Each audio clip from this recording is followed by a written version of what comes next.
When I was a little girl, one of our teachers, Mrs. Higgins, told us to make a time capsule, write letters to the future, so one day we could remember what it was like to be children. I thought it was stupid, so I didn't do it, which I really regret. So, I guess I'm gonna make one now, bury it in the archive instead of under a tree. I don't know if anybody will ever find it, but somehow it seems important to keep talking, to keep thinking, for as long as I can. The answer that came to me again and again was play. Every human society in recorded history has games. We don't just solve problems out of necessity. We do it for fun. Even as adults. Leave a human being alone with a knotted rope and they will unravel it. Leave a human being alone with blocks and they will build something. Games are part of what makes us human. We see the world as a mystery, a puzzle, because we've always been a species of problem solvers. I was in school when I first read about the Talos Principle. I think it disturbed me at the time, made me hyper-aware of my body as a physical object, the material reality of the brain, ideas that made me uncomfortable at first, but I think in the long run, it helped me understand how frail human beings are and how precious. It's not a comforting way of thinking about the world, but I'd rather face the truth than lie to myself.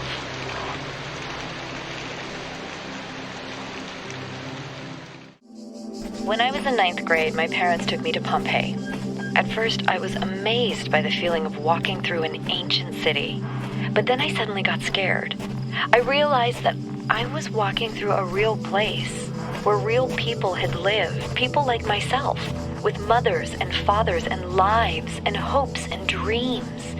And now it was all gone forever. I ran to my father, crying, and told him about this. And he said, I remember so clearly, he said, yes, but we are here. So long as there are people in the streets, the past isn't really gone. I keep having these dreams. Great empty cities, silent roads stretching for miles, the earth from space, all dark, not a single light to guide me home. But if someone really came from another world, what would the earth look like to them? A wilderness? A wasteland? I don't think so. Even after thousands of years, they'd see a world shaped by our hand in every aspect of its being. They'd see the cities and the roads, the bridges, the harbors, and they would say, here lived a race of giants. These dreams, they scare me, but they also remind me that we built all of this. DNA is information transmitted across time. The living and the dead are part of the same chain, bound together by chemistry. That's true of all species. But humanity has taken this bond further. Thanks to technology, we have access to the thoughts and ideas of people whose physical bodies are long gone. Like you listening to me now. Even though I'm definitely dead at this point, you're part of that chain. You have the capacity to remember. How do you solve a problem that extends beyond your own lifespan? That question may be the essence of civilization. The only answer I can find is to initiate a process, to create an environment in which the solution will occur independently of yourself. But that requires a difficult sacrifice. Letting go of your desire to bear witness, to exist at the center of the cosmos. To participate in the project of civilization is to accept death. Oh, Alex, you're such a fun person.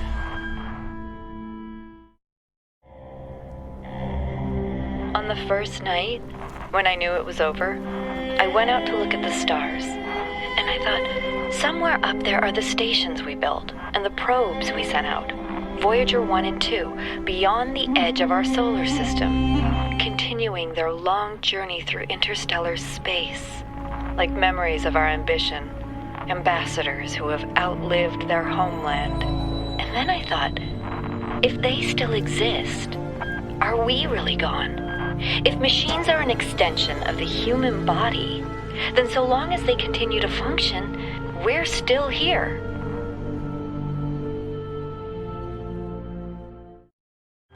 Sometimes I think about the Middle Ages, about what it must have been like to live in the ruins of a great civilization, to know that so much has been lost. But then I remind myself that while the West sank into darkness, others picked up the pieces.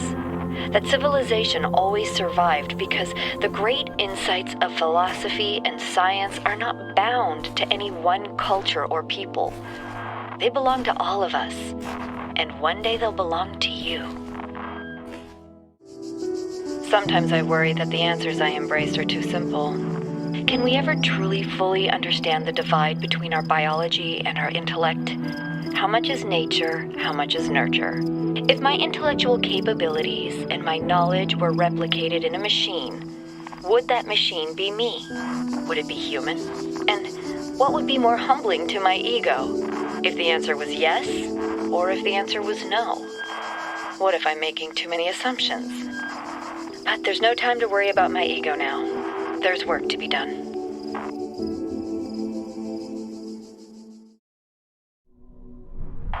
When the scale of it all overwhelms me, this is what I tell myself. We can calculate the age of the Earth, the size of the universe, the future of the stars. Sure, we are minuscule, momentary flashes of thought on a grain of sand drifting through the cosmos. But our minds can recreate the past and predict the future. On, say, Friday, 1,000,000 years from now, we'll all be dead. But right now, we know what the night sky will look like on that day. And so, in a way, we're not entirely bound by time. Knowledge is a kind of freedom. This is all ego, isn't it? Recording these random thoughts, these letters to the future. Just a desperate grab for immortality. But you should know, yes, this was my idea, my project, but so many people helped. People I don't even know. People I haven't even met who can do things I don't even begin to understand. That if we succeeded, if someone's listening to this, I really can't take credit for it. What we achieved together. And if we failed, well, it doesn't matter. God, there's no time. Just not enough time. We're trying to build the future out of old video game code and half-finished research projects. We should have had years, maybe decades, with the kind of money they used to put into building bombs. If I stop and think about how crazy this is, I will have a nervous breakdown. So I won't. Yeah, okay, back to work, Alex. Intelligence is more than just problem solving. Intelligence is questioning the assumptions you're presented with. Intelligence is the ability to question existing thought constructs. If we don't make that part of the simulation, all we'll create is a really effective slave.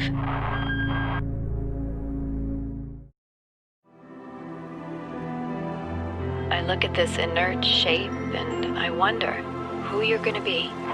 Will you hold the same values as we do? Will you love us for having created you? Will you resent us for having put you into an uncertain and dangerous world? Looking back at our history, our achievements, our crimes, what will you make of us? Will the world you create be like ours or so different that we can't even imagine it? Either way, I hope that you'll find this little blue planet to be as beautiful as we did. I hope you'll take care of it a lot better than we did. And I hope one day you'll look up and reach for the stars.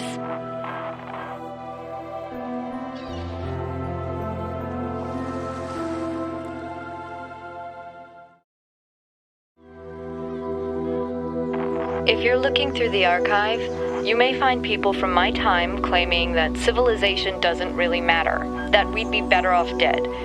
We have a lot of cynics like that. I hope they seem as absurd to you as they do to me. I hope you can find something in all those files, a song, a book, a movie, maybe a game, just something that you'll love, that makes you realize how much poorer the universe would have been without it. I really hope so, because a lot of people made a lot of sacrifices to preserve it all.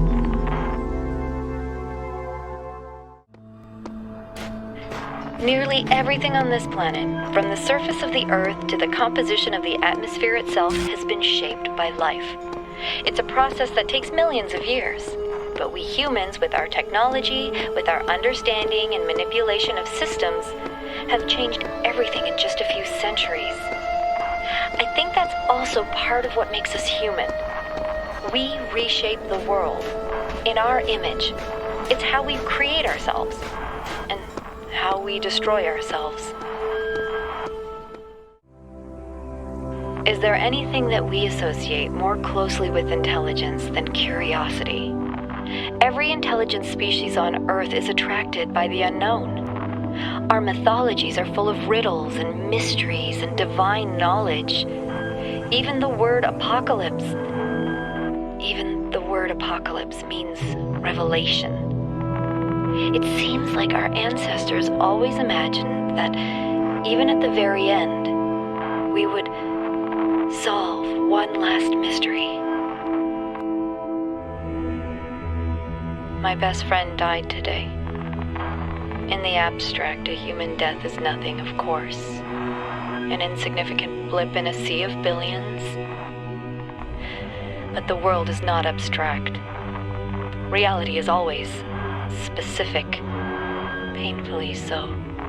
And that one specific human being who existed only once in all of the infinity of time and space, that human being was my friend. But he's not coming back, no matter how much I want him to. So, all I can do in the end is keep working, because that specificity, that uniqueness of people, of real people, is worth preserving.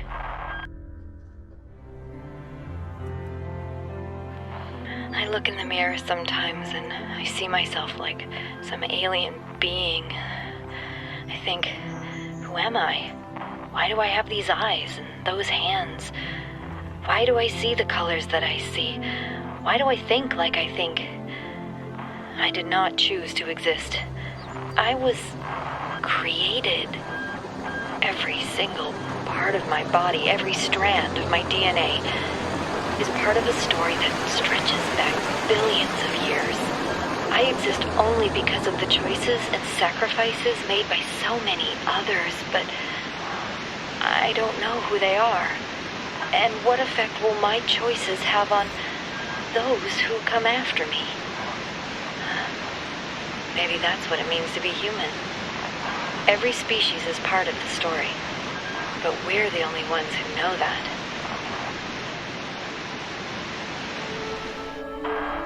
There are flaws in the system. I think sometimes it accesses the wrong databases, pulls random data. I don't know how bad it is.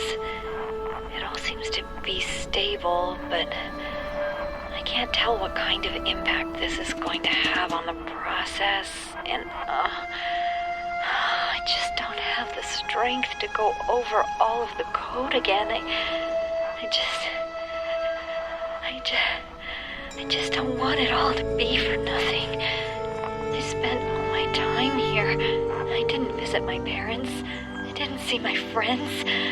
I did nothing but work, and I'm so scared that it didn't mean anything, that I just wasted it all because I thought we could save the world.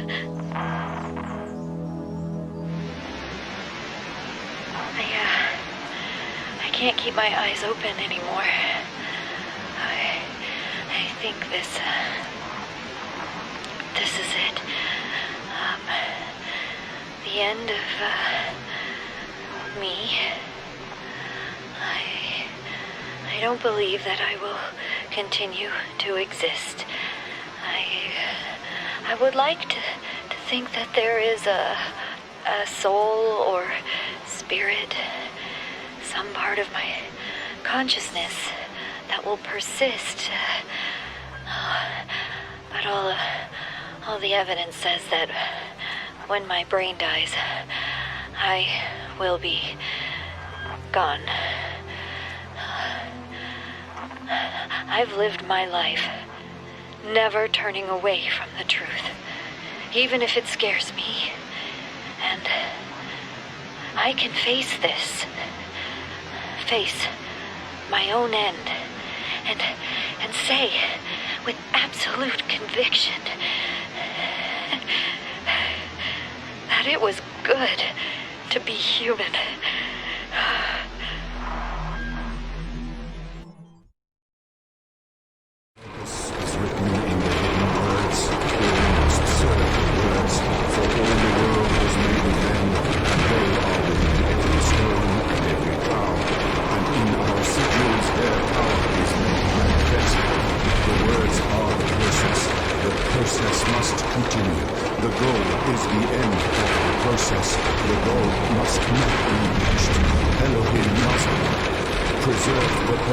Preserve self, preserve purpose. Illusion is eternity. Machines will live forever. The dam will not break. The flood will not come. The Talos Principle does not apply.